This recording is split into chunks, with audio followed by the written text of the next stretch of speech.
నమస్తే రమగారు. నమస్తే జయ. రమగారు, పూజ గదిని Hmm. ఎలా ఉంచుకోవాలి, పూజ గదిలో ఉంచుకోవాల్సిన ఫొటోస్ గురించి, దైవార్చన గురించి, దీపం ఎలా పెట్టాలి, ఇలాంటివన్నీ మనం మాట్లాడుకున్నాం కదా. పూజ గదిని అందరికీ చూపించకూడదు, తర్వాత మనం పూజ చేసిన తర్వాత తలుపులు మూసే ఉంచాలి, ఇలాంటివి నేను కొన్ని విన్నానండి. ఇవన్నీ ఎంతవరకు కరెక్ట్ రమగారు? ఇప్పుడు పూజ గది అంటే ఎంతమంది ఇళ్లలో పూజ గదులు ఉంటాయి జయ? పూజకి ప్రత్యేకంగా గది ఉండేవాళ్ళు కొంచెం తక్కువే. పూర్వకాలపు ఇళ్లలో, పూర్వోత్తరపు ఇళ్ళు అంటే ఏనాటివి?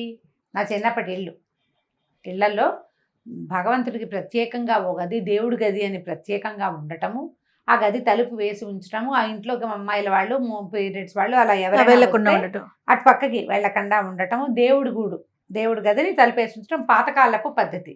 ఇప్పుడు బాగా పెద్ద పెద్ద ఇళ్ళు కట్టుకోగలిగిన వాళ్ళు, దేవుడికి ఒక గది కేటాయించగలిగే అవకాశం ఉన్నవాళ్ళు, కొన్ని అపార్ట్మెంట్స్లో కూడా దేవుడి గది అంటూ సెపరేట్గా చిటిదైనా ఉంచుతున్నారు. కుదిరిన వాళ్ళే కుదురుతుంది.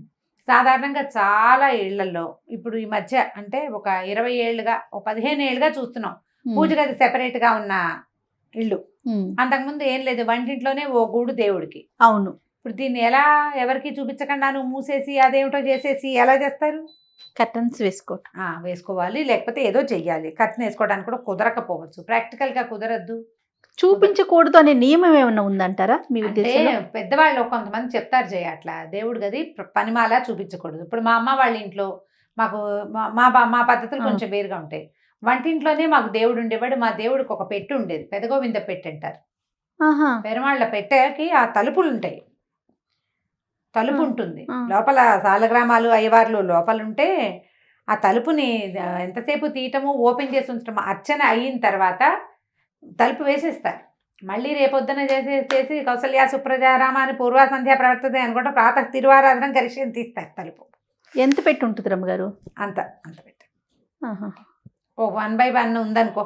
దేవునికి సంబంధించిన ప్రతిమలన్నీ అందులోనే ఉంటాయా? అందులోనే ఉంటాయి, ఉండేవి ఇది వరకు. కాస్త ఏదైనా పెద్ద పటాలు అవి పెట్టుకో తెలిస్తే వెనకాల పెట్టుకునేవాళ్ళు. మళ్ళీ కౌసల్య సుప్రజారామ అని తలుపు తీయటమే అలా ఉంటుంది. కొంతమంది ఇళ్లలో ఆది పద్ధతి అదేలేండి. కొన్ని పెద్ద గదుల్లోనే ఉండి ఇలా మొత్తం దేవతా ప్రతిమలన్నీ ఇలా అలంకారంగా పెట్టుకుని షోగా పెట్టుకునే పద్ధతులు కొన్ని ఉన్నాయి కదా. ఇప్పుడు చూస్తున్నాం మనం దేవుడి గది ఇట్లా లైట్లు పెట్టడము, బోల్డ్ అని ప్రతిమలు, వెండి బంగారు ప్రతిమలు, పెద్ద పెద్ద దీపపు సెమ్మాలు, మన తాలూకు స్టేటస్ని, మన తాలూకు ధనాన్ని అంతా చూపించే విషయంగా దేవుడి గది ఉండటం కూడా ఒక పద్ధతి. ఇప్పుడు లోకం రకరకాల ఐడియాలు. అయితే ఈ దేవుడి గదిని పనిమాల ఎవరికైనా చూపించకూడదు అనేది సాధారణ నియమమే. అది ఇది దేవుడి గది అంటాం అంతే. తెరిచి మా దేవుణ్ణి చూడండి అని చూపించకూడదు. ఓహో, ఎప్పుడు చూపించచ్చు చెప్తాను. అది కూడా మనము సత్యనారాయణ వ్రతం చేసుకున్నాం. దేవుణ్ణి చూసి దండం పెట్టుకోండి అని వచ్చిన వాళ్ళందరినీ పిలిపించి దండం పెట్టించి పువ్వులో ఏవో వేయించి దండం పెట్టిస్తాం. వరలక్ష్మి వ్రతం చేసుకుంటాం, మా అమ్మవారిని చూద్దురుగాని రండి అని తీసుకొచ్చి చూపిస్తాం.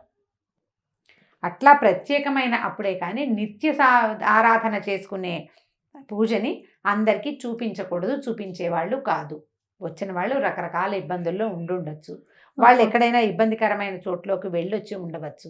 కాబట్టి వాళ్ళని దేవతా వాటిని ముట్టుకోవటము అవి చేయకూడదు. గబుక్కున్న దేవతా మందిరాల్లోకి ప్రవేశించకూడదు. మనమే జాగ్రత్తగా ఉండాలి. వాళ్ళు చూపించినా అలాగే అని మనం యువతలకి రావడం మన మంచి పద్ధతి. కొంతమంది చూపిస్తారు, అది షోలాగా ఉంటుంది. వాళ్ళు ఎంత బాగా పెట్టుకున్నారు దేవుడి గదిని అలంకరించుకోవటం. నిజానికి వాళ్ళ ఇళ్లలో ఆ పద్ధతులు ఏం లేవు, క్రమంగా నేర్చుకుంటారు. ఎంత బాగా పెట్టుకున్నామో, ఎంత క్లీన్గా ఉంచుకున్నామో పైనుంచి ఒక గంట వేళ్లాడుతుంది. ఎన్ని ప్రతిమలు ఉన్నాయి, చక్కగా వెండి బంగారు ప్రతిమలు, దీపారాధనలు, చక్కగా కలశాలు, ప్రసాదం పెట్టుకోవడానికి ఓ పళ్ళేలు, వస్తువులు సగం. ఇదంతా ఏమిటి? ప్రదర్శన, ఆరాధనలో భాగం కాదు కదా. ఇప్పుడు ప్రదర్శన వస్తువుగా నీ పూజ గది ఉన్నది ఉంచుకుంటావు అంటే ఇక దట్స్ అప్ టు యూ. కొంతమంది చేస్తారు అట్లా, వాళ్ళకి చూపించుకోవాలని ఉంటుంది. ఇక వాళ్ళని మనం చేసేది ఏమీ లేదు. సాధారణ నియమం అయితే ఇది. సాధారణ నియమం అయితే దేవుడి గది ఊరికే ఒక గ్లాన్స్ చూస్తే ఓకే, అంతేగాని తలుపు తెరిచి ప్రతిదాన్ని ఇదిగో ఇక్కడి నుంచి తెచ్చాం అలా చూపించడం అంత మంచిది కాదు. దీపం వెలిగించేటప్పుడు, దీపం వెలుగుతున్నప్పుడు దేవుని గదికి ఉన్నటువంటి ఈ డోర్లు క్లోజ్ చేయొచ్చు. దీపం లోపల తలుపులు వేసేయచ్చు. ఇప్పుడు మామూలుగా దేవుడి గది అంటే దేవుడి గదికి పెట్టిన తలుపులకి కొన్నైనా రంధ్రాలు ఉండాలి, పొగ అది పోవడానికి. కాస్త ఆ మాత్రం గది ఉందనుకోండి, ఒక 4x4 గది ఉందనుకో, దీపం పెడతావు, ప్రసాదం నైవేద్యం ఏదో పెడతావు, బయటకు వచ్చేటప్పుడు తలుపేసేస్తే గాలి బారుతూ ఉంటుంది లోపలికి బయటికి, దీపం వెలుగుతుంది. ఇప్పుడు ఏదో పెట్టాము, ఆ ప్రసాదం పెట్టాము, కొన్ని పలుకులు వదిలి పెడతావు, దీపారాధన కుందులు ఉంటాయి, ఎలుకలు వస్తాయి, పిల్లులు వస్తాయి, మన ఇంట్లో ఏదైనా ఇంకేమైనా రకరకాల జీవజాలాలు మన పెంపుడు జంతువులు ఉంటే అవి వెళ్ళచ్చు, పిల్లలు గబుక్కుని వెళ్ళి ముట్టుకోవచ్చు. అందుకు దేవుడి గది తలుపు వేయటమే మంచిది. ఎవరైనా అనుకోని పరిస్థితుల్లో ఎవరైనా మన ఇంటికి వచ్చినా కూడా ఆ బార్లా తెరిచి స్వామికి వాళ్ళని చూపించేసేయకుండా చేయొచ్చు. ఇప్పుడు భగవంతుడు సర్వాంతర్యామి చేయడు. ఈ ప్రతి పరిస్థితుల్లో, ప్రతికూల పరిస్థితుల్లో ఉన్న ప్రతి వాళ్ళు భగవంతుడితోటి అనుసంధానమయ్యే ఉంటారు. అవును, అనుసంధానమయ్యే ఉంటారు. అందులో ఎటువంటి నిర్వివాదాంశం అది. కాకపోతే మనం భగవదారాధన అనేది చేసుకునేటప్పుడు సాధారణంగా ఏం చేస్తారు, చక్కగా స్నానం చేస్తాం, దేవుడి గది శుభ్రంగా తుడుచుకుంటాము, పవిత్రంగా పెట్టుకుంటాం కదా. అవును, నువ్వు ఒక పవిత్రంగా జాగ్రత్తగా చాలా శ్రద్ధతోటి చేసేటప్పుడు అదే శ్రద్ధ అన్ని విషయాల్లో కూడా ఉండాలి కదా మనకి. ఖచ్చితంగా. దేవుడు ఎక్కడ లేడండి, ఈయన ఎందుకు చూడకూడదండి అంటే ఎక్కడ అన్ని చోట్ల ఉండేటట్టు నీకు ప్రతిమ ఎందుకు, దీపం ఎందుకు, గాల్లో పెట్టపోతివి దీపం ఎందుకు దేవుడి గది దగ్గర పెట్టేవు. అవును, నీ ఉద్దేశం అది. నువ్వు ఒక ప్రాంతాన్ని సెలెక్ట్ చేసుకున్నావు, ఇంట్లో ఒక రూమ్ని పెట్టుకున్నావు, ఇంకా నిన్ను ప్రతిమలు పెట్టావు, శ్రద్ధగా కూర్చుంటావు, నీవు ఒక క్వాలిటీ టైం దేవుడి దగ్గర స్పెండ్ చేస్తావు ఆ గదిలో కాబట్టి కదా. అలాంటి శ్రద్ధ నీకు ఉన్నప్పుడు నువ్వు దాన్ని మరింత శ్రద్ధగా కాపాడితేనే మంచిది. ఇప్పుడు మొదలుపెట్టిన శ్రద్ధని పూర్తిగా చేయండి చివరి దాకా.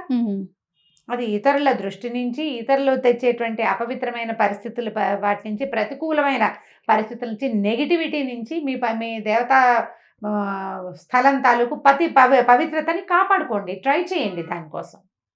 కరెక్ట్ అండి. ఇప్పుడు హాల్లో ఎక్కడో ఒకటే గూడు ఉంది, ఇక్కడ పెట్టావు దీపం, అందరూ వస్తారు, దండం పెట్టుకుంటూ పెట్టినారు, లేకపోతే లేదు, ఇది వేరే కదా. నువ్వు సెపరేట్గా ఓ రూము, ఓ ఇది, ఓ జాగ్రత్త ఉంటే అన్నీ జాగ్రత్తగానే ఉండాలి నీకు.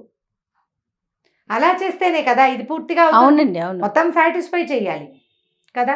మనం కాదయా బీరువా కొనుక్కున్నాం, దేనికోసం, వస్తువులు దాచుకోవటానికి, జాగ్రత్తకి. బీరువా తలిపేస్తావా, వేవా? ఖచ్చితంగా తాళం వేసి మళ్ళీ చెక్ చేస్తావా, వేస్తావా? ఎందుకు, జాగ్రత్తకి కదా. ఇక్కడ కూడా అంతే, సూపర్, సేమ్ అదే పాయింట్. కాబట్టి మనం అర్చనలు, ఏదైనా ప్రత్యేక అర్చన మనం దేవుడి గుడిలో కానీ దేవుడి బయట కానీ ఏదైనా పూజలు ప్రత్యేకంగా చేసుకున్నప్పుడు ఆ స్వామిని లేదా అమ్మవారిని దర్శింప చేయొచ్చు, కానీ నిత్య పూజని దర్శింప చేయవలసిన అవసరం లేదు. ముట్టుకోకుండా ఉండాలి, ఎవరు ముట్టుకోకుండా. నువ్వు ముట్టుకోవు అన్నప్పుడు ముట్టుకుంటావు, నువ్వు ముట్టుకోవు, శ్రద్ధగా స్నానం చేయలేదంటావు. మన దగ్గర అసలు సుమన్లో ప్రసాదం కూడా పుచ్చుకోలేదు మొన్న. స్నానం మేము నాన్ వెజ్ తిన్నానమ్మా, నేను తీసుకోను, రేపు తీసుకుంటాను, రేపు స్నానం చేసి ప్రసాదం తీసుకోవడానికి కూడా తల స్నానం చేయాలన్న నియమం పాటించే ప్రపంచం మంది. అవునండి. మరి అలాంటప్పుడు చక్కగా శ్రద్ధగా జాగ్రత్తగా కాపాడుకోండి దేవతా ప్రతిమల్ని, దేవతా మందిరాన్ని. వెళ్ళి వాటిని ముట్టుకోవటాలు, ఎవరింటికైనా వెళ్ళినప్పుడు ఆ మందిరంలో చేయి పెట్టడం అవి మాత్రం చెయ్యబోకండి, చాలా దోషము. వాళ్ళు ఎంత హర్ట్ అయిపోతారో. వాళ్ళు జాగ్రత్తగా కాపాడుకుంటున్న దాన్ని మనం ముట్టుకోవచ్చా? దేవుడి మందిరాన్ని ముట్టుకోకూడదు, దండం పెట్టుకోవాలి అంతే. తప్పిస్తే మందిరాన్ని ముట్టుకోవటము, అబ్బాయి ఈ విగ్రహం బాగుందని టకీమని లేపి చేస్తారు కొంతమంది. అలాంటి వాళ్ళు ఉంటారు. ఆ పనులు చెయ్యకూడదు, అస్సలు ముట్టుకోకూడదు. సో పవిత్రంగా చూడటమే మంచిది. మనం పెట్టుకున్నప్పుడు అది నీకు ఆ పద్ధతి ఉన్నప్పుడు నువ్వు దాన్ని అలాగే కాపాడుకుంటూ తీసుకెళ్ళు ముందుకి. రైట్ రామ్ గారు, నమస్తే. నమస్తే.